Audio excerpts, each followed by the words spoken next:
जागृत आहे. आपण एकतेने बाबाला प्रणाम करू.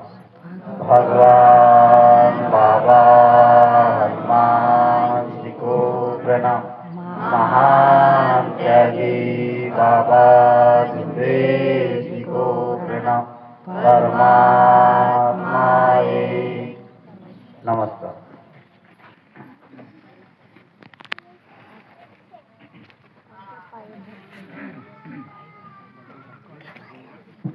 परमपूज्य परमात्मा एक सेवक मंडळ वर्धमान नगर नागपूर या वतीने आणि बाबाच्या आदेशाप्रमाणे उमरेड परिसरामध्ये नवहवन कार्य सुरू आहे. या कार्यामध्ये ज्यांच्या घरी नवहवन कार्य पार पडलं, गणेशजी पोहोळे यांच्या निवासस्थानी चर्चा बैठक सुरू आहे. या चर्चा बैठकीमध्ये स्वयंस्फूर्तीचे विधाता भगवान बाबा हनुमानजी उपस्थित आहे. बाबाला माझा प्रणाम. तसेच मानव धर्माचे संस्थापक आपले सर्वांचे सद्गुरू महान त्यागी बाबा देवजी उपस्थित आहे. बाबाला माझा प्रणाम. तसेच बाबाला वेळोवेळी सहकार्य करणारे आपली सर्वांची लाडकी मातोश्री आई उपस्थित आहे. आईला माझा प्रणाम. तसेच आजच्या चर्चा बैठकीचे अध्यक्ष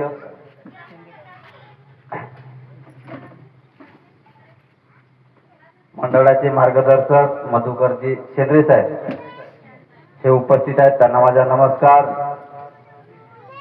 तसेच प्रमुख पाहुणे म्हणून लाभलेले परमपूज्य परमात्मा एक सेवक मंडळाचे क्षीरसागर साहेब सचिव माजी सचिव साहेब उपस्थित आहेत. त्यांना माझा नमस्कार.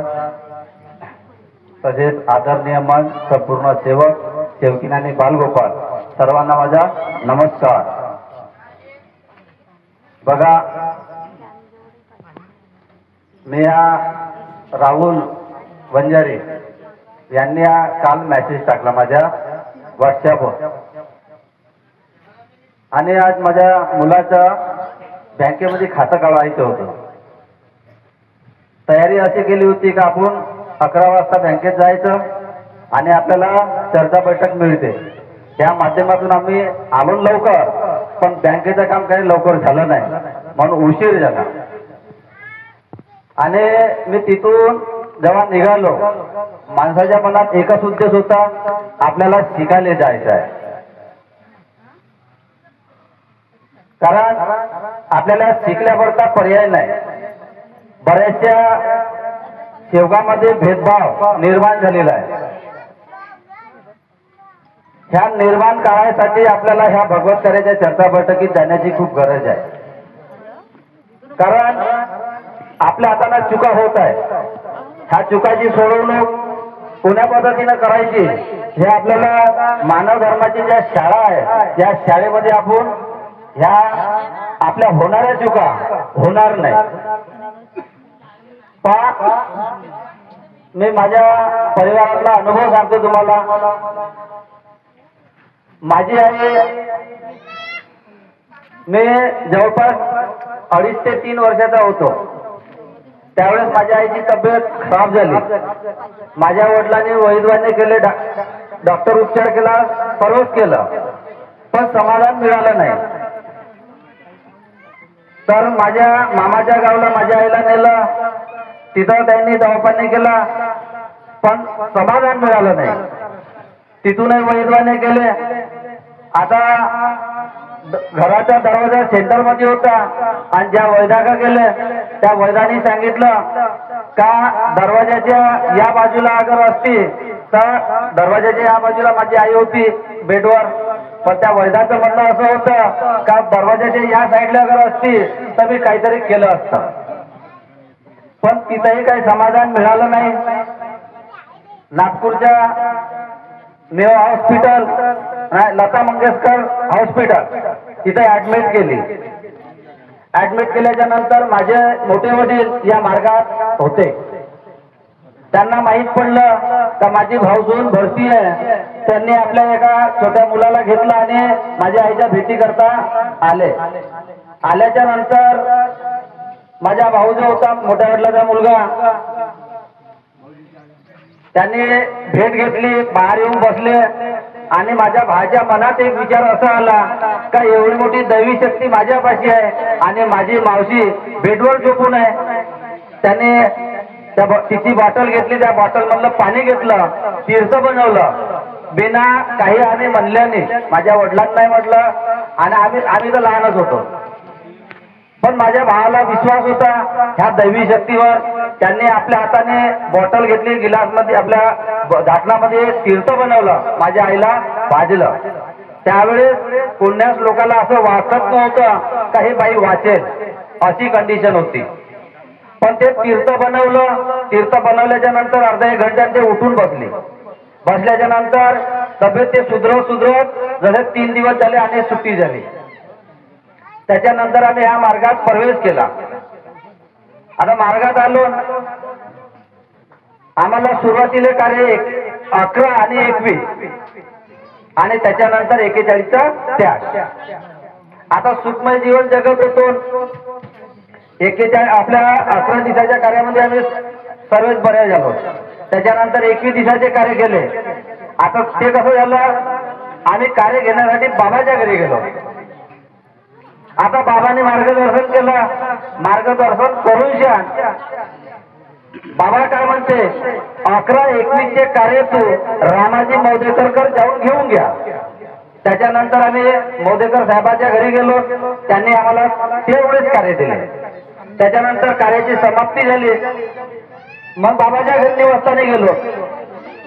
त्यानंतर बाबांनी आम्हाला त्यावेळेस प्रश्न केला का तुझं कुटुंब दुरुस्त झालाय, तुला त्यागाचे कार्य मी देत आहो. पण बाबाची एक अट होती, कारण आपला भवनाचं बांधकाम सुरू होतं, त्यासाठी भवन निधी भरावा लागत होती. त्यावेळेस माझ्या वडिलाला म्हटलं 1001 रुपये अगर भरत असतील तर मी तुम्हाला 41 दिवसाचे त्यागाचे कार्य देतो. आता माझ्या वडिलापाशी पैसा नव्हता, अत्यंत गरीब होते. आता माझे वडील बोलत नव्हते, तर माझे मोठे वडील जे होते या मार्गाचा अनुभव त्यांना जास्त होता. तेव्हा माझे मोठे वडील म्हणते, दादा तू हो म्हण, पण ज्याच्या खिशात पैसा नाही त्याला बोलायला विचार येते. त्यानंतर पुन्हा माझ्या मोठ्या वडिलांनी म्हटलं तर तू हो म्हण दादा म्हणे, होते बरोबर. तेव्हा बाबांनी म्हटलं, यशवंत सुरे म्हणे तुला ह्या मार्गाचा अनुभव आहे, तुझ्या भावाला नाही आहे, तू त्याला बोलू दे. अगर नाही अगर त्याच्याकडे पैसे असेल आपण सामोरच्या घरी देऊ. त्यावेळेस माझ्या वडिलांनी होकार दिला आणि होकार दिल्याच्या नंतर आम्हाला 41 दिवसाचे कार्य मिळाले. कार्य सुरू झाले आणि माझ्या वडिलांना गोटे फोडायचा छंद होता, म्हणजे गोटे फोडत होते. माझ्या वडिलांनी सर्वच कामं केले, जंबाराचे केले, ढिवराचे केले, म्हणजे जेवढे कामं आहेत, लाईन फिटिंग करत होते, माती गोट्याचे कामं, म्हणजे सर्व काम माझ्या वडिलांच्या हातातून कोणतेच कामं गेले नाही. त्यावेळेस रोज मजुरी करून आपलं परपंच साधवला. तर त्यावेळेस माझ्या वडिलांनी होकार दिला आणि होकार देता बरोबर कार्य मिळाले. कार्य मिळाल्याच्या नंतर गिट्टीचं काम सुरू झालं आणि पैसे मिळाले. त्यागाच्या कार्याची समाप्ती झाली, पैसे भरले, प्रतिमा मिळाली. पण त्यावेळेस सेवक कमी होते. आता त्यागाचं कार्य कसं घडवायचं हा एक प्रश्न होता. म्हणून बाबांनी म्हटलं तुझ्या गावाच्या भोवताचे नाव घे, मी सांगतो तुला. तर गावाच्या भोवताचे नाव घेणं सुरू केलं. जसं नवरगाव म्हणता बरोबर थांबून जा म्हणते. तिथं त्यांचं नाव, म्हणजे त्यांना सरपंच नावानं ओळखत होते, त्याचं नाव मी भुललो आता. तर जसं बाबांनी नवरगाव म्हणता बरोबर बाबांनी सांगितलं का तू त्या गावले जा आणि त्या व्यक्तीला सांग. बाबा माझे वडील गेले आणि त्यांना सांगितलं. त्यांनी आमच्या त्यागाचे कार्य पार पडले आणि आम्हाला मार्गदर्शन बाबाचंही लाभलं, मार्गदर्शन मौदेकर साहेबाचंही लागलं आणि त्या सरपंच साहेबाचंही लागलं. म्हणजे त्यांच्या मार्गदर्शनाच्याच माध्यमातून आम्ही सामोर आलो आणि आम्ही या मार्गात असताना आम्हाला कोणत्याही प्रकारची अडचण नाही आली. त्याच्यानंतर आमच्या त्यागाच्या कार्याचे तुम्हाला हाल सांगतो. पावभर तेल विनंती आणि प्रार्थना आणि आमच्या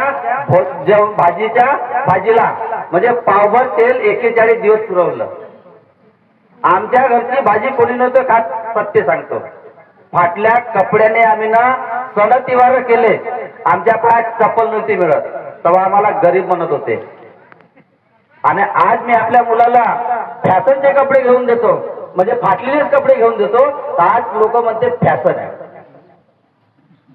तेव्हा आम्हाला गरीब म्हणत होते. जेव्हा आम्ही कपडे फाटलेले घालत होतो त्यावेळेस आम्हाला गरीब म्हणत होते. आणि मी आता आपल्या पोराला फाटले कपडे घेऊन देतो तर जग का म्हणते आता फॅशन आहे. मग त्यावेळेस कुठं गेली ती फॅशन?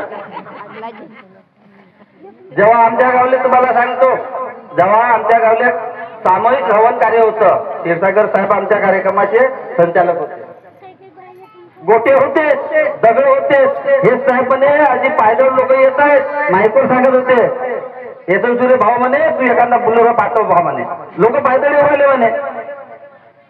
म्हणजे अशी परिस्थिती, गाड्या नव्हत्या, घोड्या नव्हत्या, काही नाही. रस्ता म्हणजे खूप दगडायचा होता. म्हणून माझ्या वडिलांनी त्यावेळेस मार्गदर्शन करताना हे सांगितलं, कोलारंबे आणि दगडाशिंबे अशा पद्धतीने आम्ही हे कार्य केले. आणि खरंच मला आज बी वाटते का त्यावेळेस माझ्या वडिलांनी हा मार्ग स्वीकारला तर आम्ही ह्या वाईट व्यसनातून दूर राहिलो. आज मलाही वाटते माझे जे मुलं आहेत ह्या व्यसनात नाही गेले पाहिजे. आज माझ्या गावामध्ये चर्चा बैठक होते. आता पोराला सवय आहे बरमाला घालायचं आणि चर्चा बैठक केली यायचं. आता कोणी फूल घालते, कोणी हाफ घालते. आता पोरं तर घालते, माणसंही घालते. मी त्याच्यामध्ये रोख ठेवली. आता लहान लहान मुलं आहेत त्यांनाही सांगितलं आणि मोठ्यालाही सांगितलं का कुठेही चर्चा बैठक असली फुल पॅन्ट घालून जायचं. आता माझ्या 4 वर्षाचा एक मुलगा आहे, त्याला अगर चर्चा बैठकीला जायचं राहिला हाफ पॅन्ट घालून राहते घरी. त्याला अगर चर्चा बैठकीला जायचं दोघे भाऊ जाते, पहिलं पॅन्ट घालते त्याच्यानंतर चर्चा बैठकीला जाते. म्हणजे आपल्याला त्याला शिकवायचं आहे. चर्चा बैठकीत नेल्यापासून आपला जीवनाचा उद्धार झाल्याबरोबर राहणार नाही. आपण कितीही सांगू, अगर समजा काय ह्या 4 लोकांनी अगर ते मार्गदर्शन केलं ते त्या लेकराच्या कानी भरते. पण आपण काय करतो, पोराला घरी ठेवतो आणि आपण चर्चा बैठकीला जातो. आणि काही लोक तर चर्चा बैठकीला जात नाही. हा विषय आहे. पण प्रत्येकाची जबाबदारी आहे आपल्या लेकरांना चर्चा बैठकीला न्यायलाच पाहिजे. कारण झेडपीची शाळा, हायस्कूल हे शाळा सोडून दिली. काहून सोडली? का माझा पोरगा हुशार झाला पाहिजे म्हणून आपण कॉन्व्हेंटच्या शाळेत टाकतो. इथं वर्षाला 500 नाही तर 1000 रुपये खर्च येऊ शकते. आपण 50,000 रुपये खर्च करतो. कशासाठी करतो? माझा मुलगा चांगला शिकला पाहिजे, चांगल्या ड्युटीवर लागला पाहिजे. मग आपण हा एक विचार करायचा ना का पोराले संस्कार अगर चांगले राहिले तर तो चांगला बनणार. म्हणून हे प्रत्येकाची जबाबदारी आहे. म्हणून प्रत्येकाने खरंच महान त्यागी बाबा शिंदेजींनी जे कृपा प्राप्त केली आहे या कृपेला कोणीच विसरा नको. कारण बाबाच्या शब्दावर परमेश्वर काम करते. बाबाच्या शब्दावर आपल्याकडचं दुःख दूर झालं. कारण मी तुम्हाला एक अनुभव सांगतो. हळदगाव या गावी मुलीचं लग्न झालं आणि ते आपल्या गावला गेली, शेवकाची पोरगी. आणि जवळपास 10 ते 11 वर्षाच्या नंतर तिच्या अंगात भूत आलं. आता भूत आलं, रात्री 10 ते 11च्या दरम्यान भूत आलं. मला फोन केला, भाऊ म्हणते अशी अशी गोष्ट आहे. म्हणलं त्यांच्या घरचा शब्द अगर मिळाला असेल तू तीर्थ बनवून दे, फुका मार.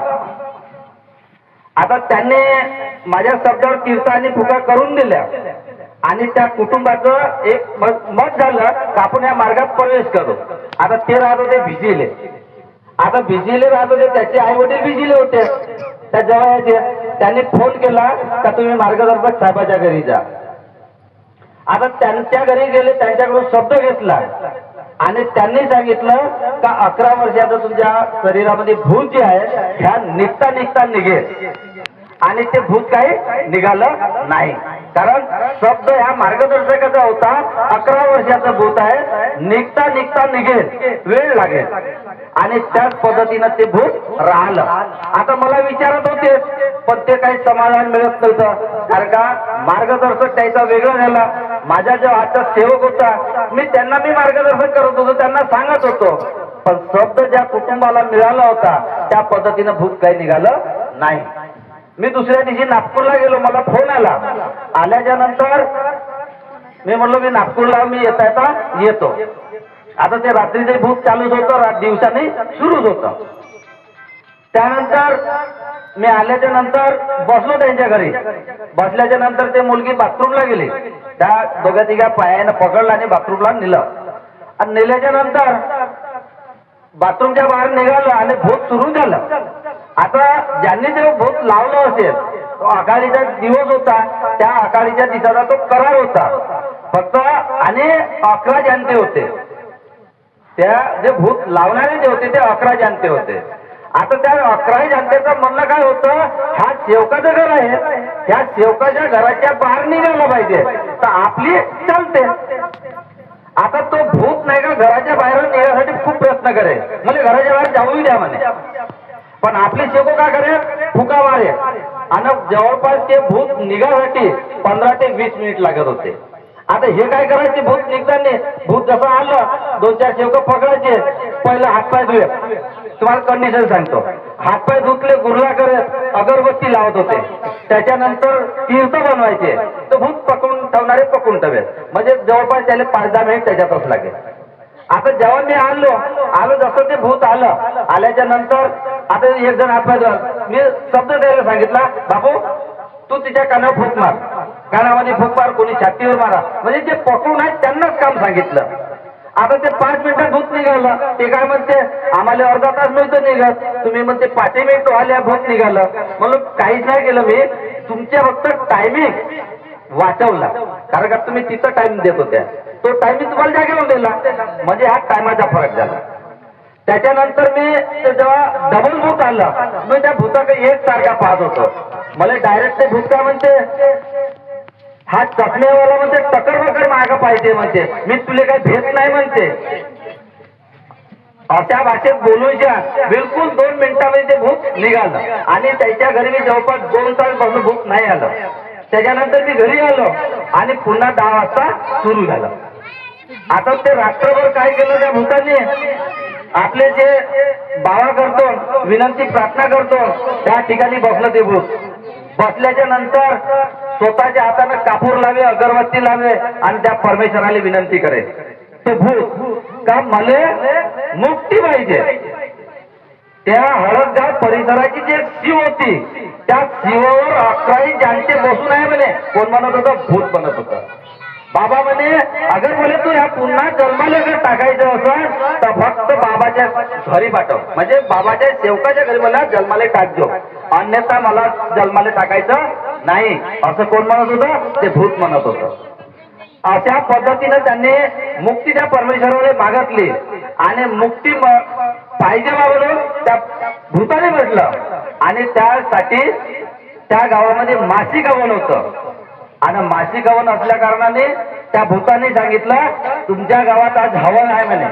कोण म्हणत होतं, त्या घरच्या लोकांना माहित नव्हतं का आज गावात हवन आहे बाबा, पण ते भूत सांगत होतं का तुमच्या गावात आज हवन आहे, त्या हवनामध्ये मला मुक्ती पाहिजे, मला त्या हवनाच्या घरी न्या. आता सर्व तयारी केली. भूतच काय म्हणते, हे कॅलेंडर, बाबाचं कॅलेंडर सोबत घ्यायचं, माझ्या सोबत हे कॅलेंडर घ्यायचं, माझ्यासाठी गाडी आहे ना. आता त्या आपल्या सेवकाच्या घरी गाडी होती, आपला सेवक ड्रायव्हर होता, नेणारे सेवक होते. पण भूत काय म्हणते कॅलेंडर घ्यायचा. आता यायला बरोबर 12 वाजता टाइम सांगितला, 12 वाजता यायला म्हणते चला आता हवन सुरू होईल. भूत काय म्हणते, थांबा हवन सुरू आले. ते भूत म्हणते थांबा, जसं तेलाच्या तुपाच्या दिव्याची ज्योत सुरू झाली, भूतामध्ये हवन सुरू झाला, चलो. त्यांना त्या भूताने ते कॅलेंडर काढलं, त्यांना गुंडारलं, सोबत गाडीत जाऊन स्वतः बसली. ड्रायव्हर बसला, 2 साईडले 2 लेडीज आणि जेंट्स बसला त्या भूताच्या बाजूने. भूत चालूच होतं, ते भूताच्या भरणीचे बोलत होती. आणि ड्रायव्हर गाडीत बसला, गाडी सुरू केली. ड्रायव्हर का म्हणते मी गाडी चालवली नाही, मागते का म्हणते एवढ्या स्पीडनं गाडी नेली काय एखाद्याच्या घरात गाडी घालून ना एखाद्याच्या उरावून नेई, अशा पद्धतीनं गाडी ती गेली म्हणते. ड्रायव्हर का म्हणते मग मी गाडी चालवलं नाही मला माहित नाही, फक्त चालू केलं हे मला माहित आहे. मी गेअर बी टाकलो का नाही हे आठवत नाही, म्हणजे स्टेअरिंग कोण सवारली हे मला माहित नाही. ते गाडी जेव्हा तिथं थांबली तेव्हा मला माहित झालं म्हणते का हे खरं आलं.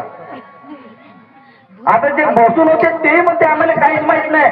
ब्रेकर होते त्या रस्त्यानं जाणार 4-5 ठिकाणी ब्रेक होत, गाडी बी उतरली नाही म्हणते. मागचे लोक म्हणते जे पायदळ जाणारे होते ब्रेकरवरून गाडीही उतरली नाही. जशी दरवाज्यात गेले दरवाजा खोलला आणि ते हवनात जाऊन बसली.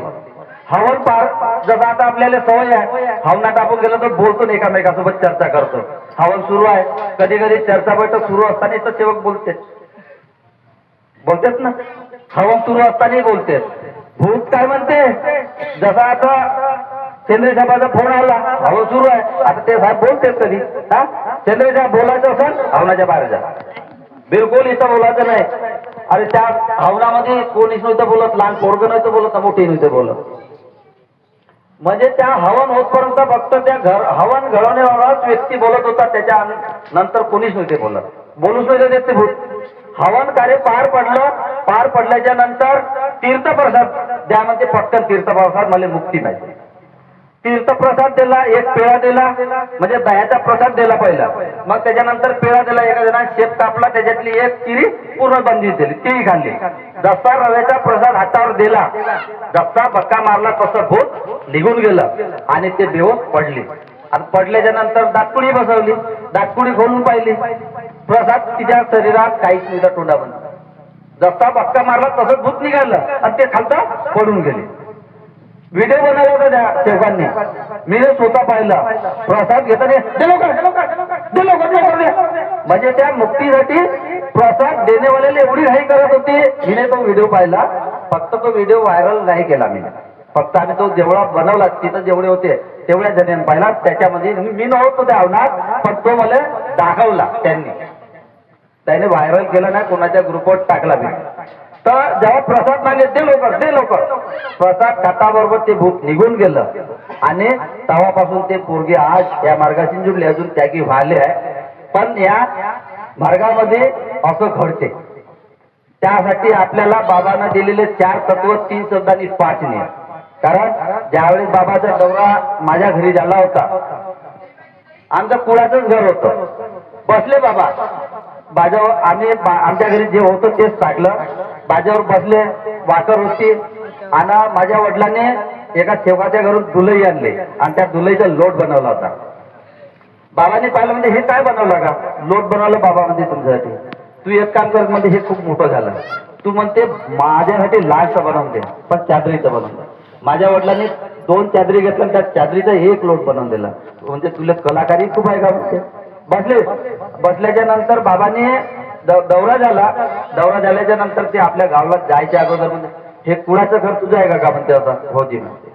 बाबाने त्यावेळेस म्हटलं होतं तत्व शब्द नियमानं अगर म्हणे वागला नेसन सुरे म्हणे तुझं घर असं राहणार नाही. हे बाबाचे बोल होते. म्हणून आपल्याला फक्त त्या नियमवालीवर बोट ठेवणे आहे, बाकी काही नाही. आम्ही तर सेवकाला तेच सांगतो. मी तर कधी कधी सेवकाला म्हणतो चर्चा बैठकीला नाही जात का, मी तुला कार्य देत नाही साध्या कार्यातला. आणि त्यागी अगर असं कोणती अडचण आली मी पहिलं शब्द तेच विचारतो, चर्चा बैठकीला जाते रे का बा, अजित नाही. तुले 15 दिवसातून एकदा चर्चा बैठक राहते 1 तासाची. तुला 1 तासाचा वेळ भेटत नाही तर मी 5 मिनिट तुला देत नाही. अगर तू 1 तासच्या चर्चा बैठकीला अगर देत असेल तर मी तुला 2 तास देऊ शकतो. मानावर ठरवण्याचे काही मी तर सरळ भाषेत सांगितलं, अगर तुला कंप्लेंट करायची असं ना बिंदास करून घे. कारण नियमाने तू चुकला ते बोललो. जेव्हा अडचण पडली तेव्हा शब्द देते ठेवका आजी म्हणते 8 पासून हे चर्चा बैठकीला जाईल. खरंच त्यांना मार्गदर्शन करावं, त्यांच्या कुटुंबातलं दुःख नष्ट झालं, फक्त 1 चर्चा बैठक करते आणि त्याच्यानंतर चर्चा बैठकीला जात नाही. स्वतःच्या पायावर कुऱ्हाडील मारणं हे सिद्ध होते. कारण शब्द एखाद्या मार्गदर्शकाला द्या, तुम्ही सेवकाला द्या, कोणाला द्या, ज्या सेवकाने शब्द दिला तो शब्दात फसला, म्हणून अन्यथा कोण्याही सेवकाला शब्द देऊ नये. जाणं होत असेल तर जा, नाहीतर नको जा. म्हणून या पद्धतीने आपल्याला कार्य करायचं आहे. बोलणारे भरपूर आहे, म्हणून मी आपल्या वाणीला विराम देतो. सर्वांना माझा नमस्कार. धन्यवाद. एसन सुरे साहेब खूप असं मोलाचे मार्गदर्शन केलं. यानंतर